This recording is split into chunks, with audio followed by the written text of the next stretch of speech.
성경 말씀은 에스겔 37장 4절 말씀입니다. 또 내게 이르시되 너는 이 모든 뼈에게 대언하여 이르기를 너희 마른 뼈들아 여호와의 말씀을 들을지어다. 주 여호와께서 이 뼈들에게 말씀하시기를 내가 생기로 너희에게 들어가게 하리니 너희가 살리라. 아멘. 이 시간에는 죽었느냐 살았느냐 이런 제목으로 잠깐 말씀을 드리려고 합니다. 하나님께서는 에스겔 선지자를 어떤 골짜기로 인도했습니다. 거기에는 마치 큰 전쟁이 지나간 것처럼 수많은 죽은 시체들, 마른 뼈들이 수없이 널려 있었습니다. 하나님께서 에스겔 선지자에게 하는 말이 인자야 이 뼈들이 능히 살겠느냐. 그때 주께서 아시나이다. 그러자 너는 이 뼈들에게 대언하라. 그래서 하나님의 말씀을 듣고 대언을 했습니다. 너희 마른 뼈들아 여호와의 말씀을 들을지어다. 내가 생기로 너희에게 들어가게 하리니 너희가 살리라. 그랬더니 수많은 마른 뼈들이 우수수 움직이더니 서로 연결이 되고 또한 힘줄이 생기고 가죽이 덮이더니 방금 죽은 시체처럼 회복이 되었습니다.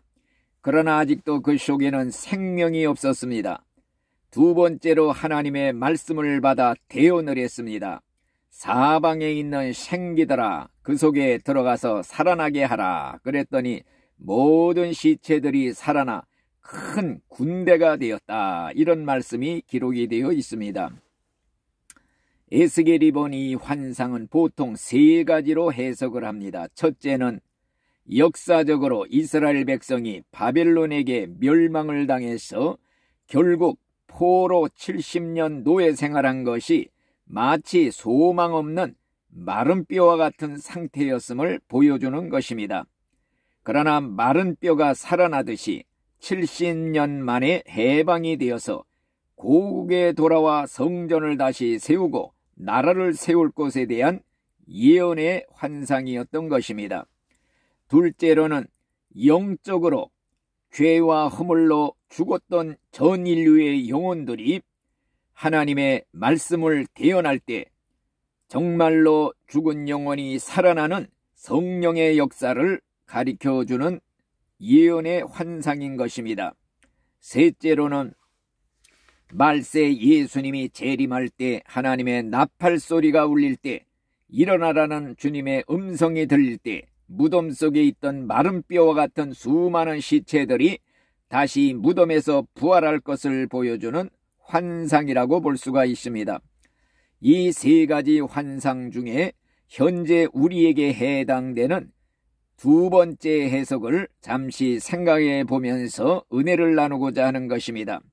오늘날 세상에 믿지 않는 모든 세상 사람들은 죄와 허물로 영적으로 죽은 마른 뼈와 같은 소망 없는 상태에 있다는 것을 보여주고 있는 것입니다.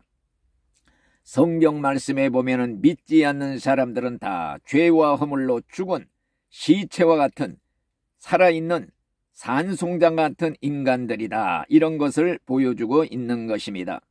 살아서 활동은 하고 있지만은 영적으로 볼 때에는 하나님의 생명이 없는 시체들과 같다는 것입니다. 산송장들이 걸어다니고 있다는 것입니다. 이런 사람들에게 하나님의 말씀을 선포할 때 말씀이 떨어지는 곳에 성령의 바람이 불어와 중생의 역사가 일어남으로써 영혼이 죽은 자 가운데서 살아나는 역사가 일어나는 것입니다.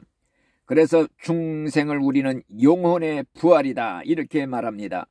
죽은 나사로가 무덤에서 실제 살아난 것은 좁은 의미에서의 이적이라고 한다면은 죄와 허물로 죽었던 영혼이 하나님의 말씀을 듣고 중생하여 영혼이 부활하는 것은 큰 의미의 기적이다 이렇게 말하는 것입니다.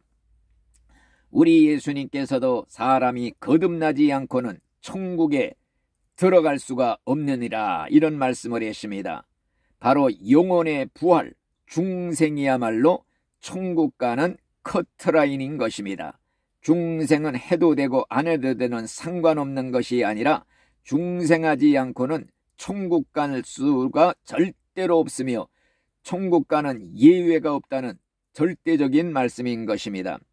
그러므로 중생한 사람과 중생하지 못한 사람의 차이는 죽은 시체와 살아있는 사람의 차이와 같이 뚜렷한 것입니다. 과연 여러분들은 영적으로 중생하고 영혼이 부활한 상태로 산자 틈에 살고 있는가 자신을 돌아보는 이 시간 되기를 바랍니다. 과연 중생한 증거가 무엇이냐? 쉽게 말하면 산자와 죽은 자의 차이를 들어보면 쉽게 알 수가 있습니다. 죽은 사람은 첫째 활동이 없습니다. 엎어놔도 뒤쳐놔도 그대로입니다. 다시 말하면 살아있는 자만이 영적으로 활동을 할 수가 있습니다. 영적인 활동을 내가 지금 하고 있는가? 전도 생활, 기도 생활, 선행 다 영적으로 활동하는 것인 줄 믿습니다. 죽은 자는 감각이 없습니다. 찔러도 아무 느낌이 없습니다. 하나님의 말씀으로 찔림을 받아도 아무 느낌도 없는 화인 맞은 양심은 아닌가?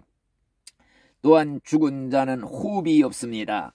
호흡은 영혼의 숨이라고 그랬습니다. 과연 영적으로 날마다 호흡하며 주님과 교제하는 길 가면서도 잠자면서도 주님과 늘 교제하는 영혼의 호흡을 끊이지 않고 하고 있는가 자신을 돌아보시기를 바랍니다. 또한 그뿐 아니라 죽은 자에게는 시체가 되어서 차디차고 냉랭하게 얼어붙어 있습니다. 산자는 체온이 따뜻합니다. 과연 나는 따뜻한 그리스도의 사랑으로 따뜻한 사람인가 아니면 죽은 자와 같이 차디차고 식어져 있는가 자신을 돌아보시기를 바랍니다.